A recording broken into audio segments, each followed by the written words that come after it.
Hello again. Now that we have learned a little bit about materials that you can use, I want us to talk about color in this video. As you're working on your drawings, whether you're using your crayons or markers or paint, if you're using color, there are some things that will help you if you know about color. Even if you've already learned color theory, I think it's always good to go back over it, remind yourself different things about color. You can still use some of these other papers that we talked about in the first video. So I hope also that you have your paper and pencil with you so that you can write down notes, because I would like for you to remember the words that, especially if these are words that are new to you. Some of them you might know all of them, but maybe one. Hopefully there'll be one thing that is new to you that you can write down.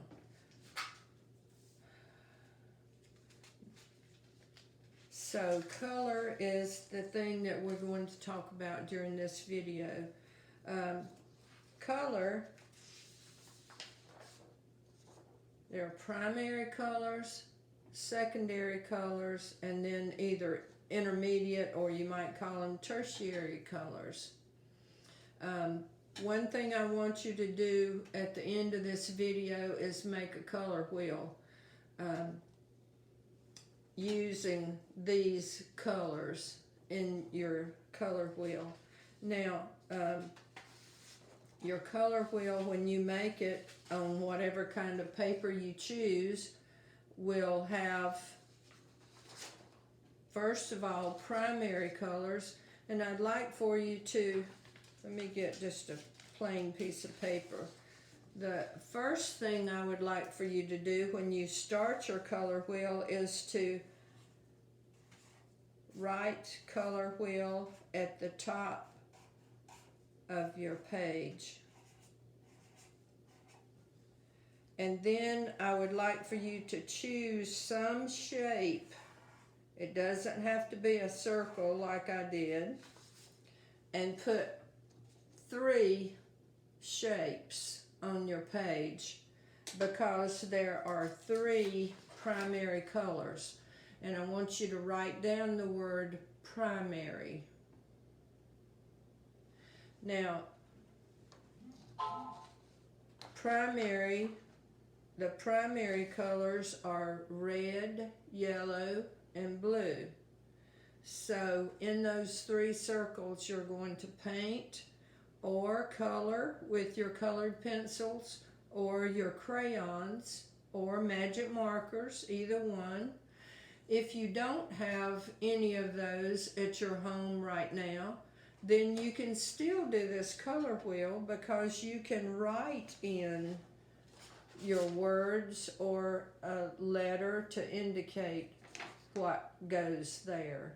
And then later when you get back to school, if you have time, you can make a color wheel with your crayons that are at school.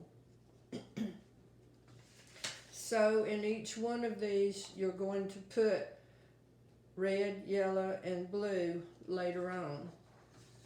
Then we're going to move to secondary. If you're not finished with writing on your paper primary and the words red, yellow, and blue, then you can maybe pause the video later on or watch it again. The secondary ones are orange, green, and violet or purple. You get the secondary colors by mixing the primary colors together. If you mix red and yellow together, you get orange. So you put orange in between red and yellow. Same thing, if here's blue and here's red, so when you mix blue and red together you get violet, and you're going to put violet over here in between the red and the blue. And then yellow and blue makes green, so you put green there. Those are the secondary colors, these three.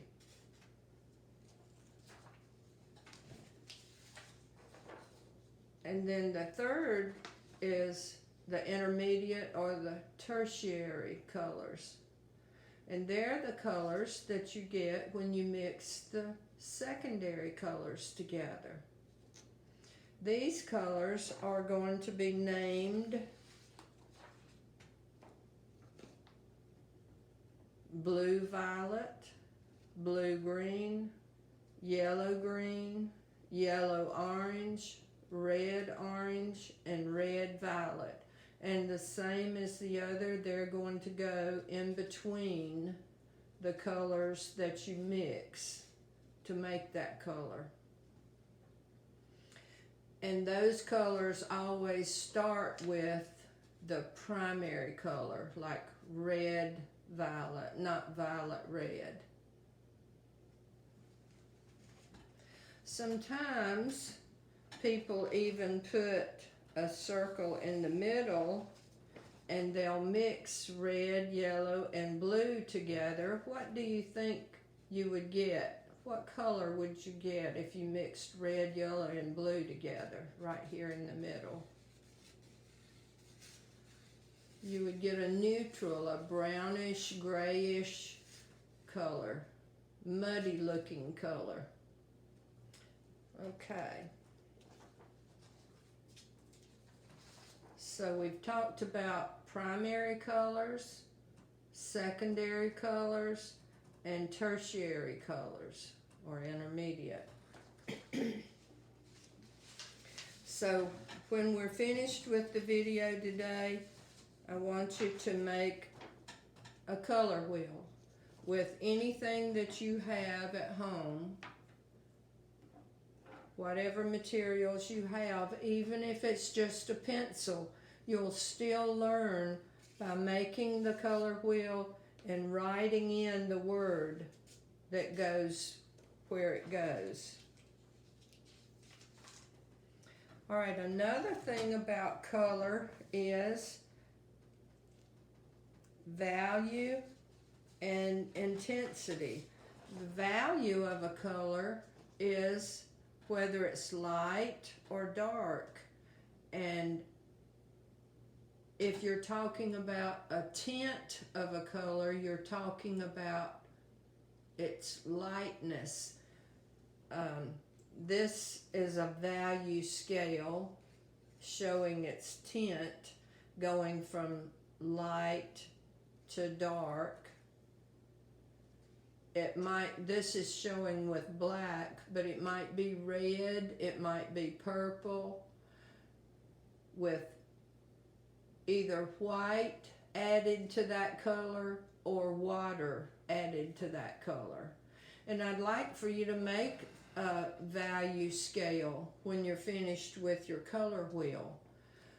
It doesn't have to have this many different values in it, but as many values as you can get with either black or red or green or whatever color you have to work with. You can even do it with your pencil. Starting with a square that has nothing in it, that's your white. And then a square that has very, very light, and then a little bit darker, all the way till you get very dark of whatever color you're using. Then shade is a different word, and shade has to do with the darkness of a color. This was the light color. This is dark color if you're talking about shade. and you're adding black to the color. Here is red, and you've added black to it, making it a darker shade of red. And it also can mean putting shadows on things. If you're drawing a picture of some oranges or apples and the sun's shining on them, you're going to have some shadows. So use your pencil or your paint or your crayons and put a shadow on the object, and it will also be on the table under your object. And then the third thing about color is whether that color is bright or dull. And the word that means bright or dull is intensity. So write that word down, intensity.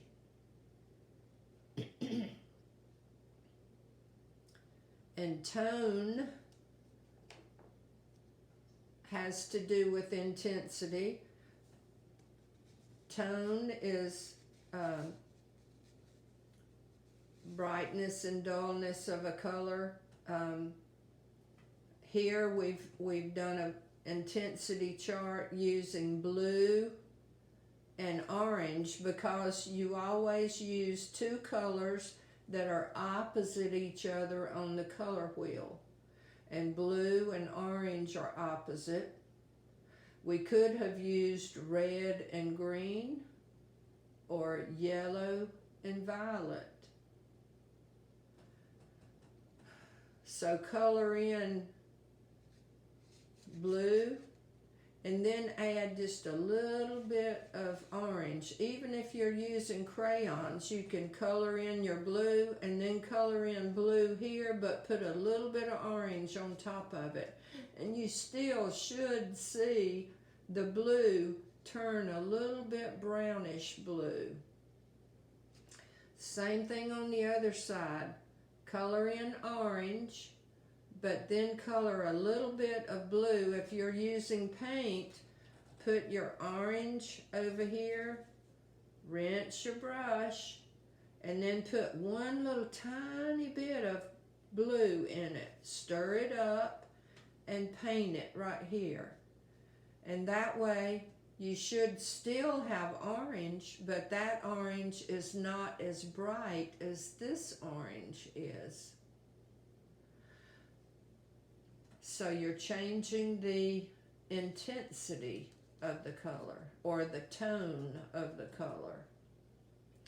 And then to get this middle color, which is the neutral color, you add blue and orange together. So put some orange over here, rinse your brush, put some blue, stir it up, and it should turn brown. Put that right there. If you're using yellow and violet or red and green, you might get more of a gray color, but it's still going to be a neutral color that you would put here in the middle.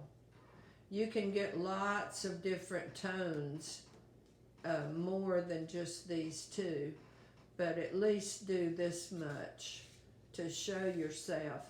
If you're painting a picture or coloring a picture later on of a fall scene with fall leaves, then you might need this because you're going to have some orange or yellow leaves on the tree, but as they get ready to fall off of the tree, they're going to be more this color, and then they'll turn this color.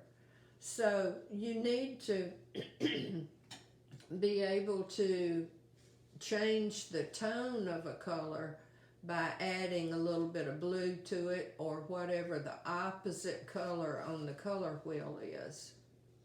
All right.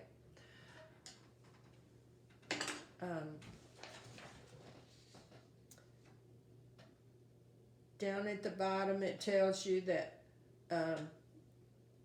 the pure color, the brightest color, is a high intensity. It's known as high intensity. The color in the middle, that's the neutral color, the dull color, is known as a low intensity. So that's another word that you might want to put down and remember. I want to go back to this value and talk about this dark for a minute, because I always like to include some person in art history to just mention at least. And a person who used excuse me, a lot of dark backgrounds was Rembrandt. He did a lot of portraits, you remember, and a lot of his portraits were very dark in the background. Chiaroscuro was what it was called. And so he was known for having very dark backgrounds. Rembrandt was his name. And it's always good to learn a little bit about art history. So you might want to even try making a portrait of someone in your family and try a dark background.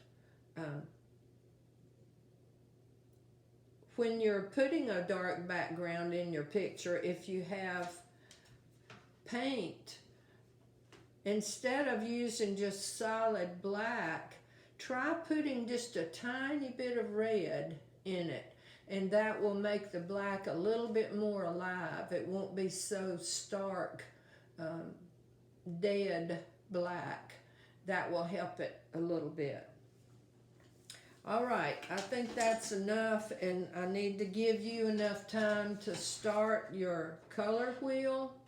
You want to make that, and then I want you to do a value chart where you go from light to dark, and I want you to do a color that has shade, where you start with some color and go from a color and add black to it. And then I want you to do an intensity chart that starts with one color and its opposite color on the color wheel so that you can come out with a brown or a gray in the middle. You're going to be adding the opposite color to, say, blue and orange. You're going to be adding a tiny bit and painting it or coloring it right there. I hope that you've enjoyed this and that you will enjoy learning about color. Thank you.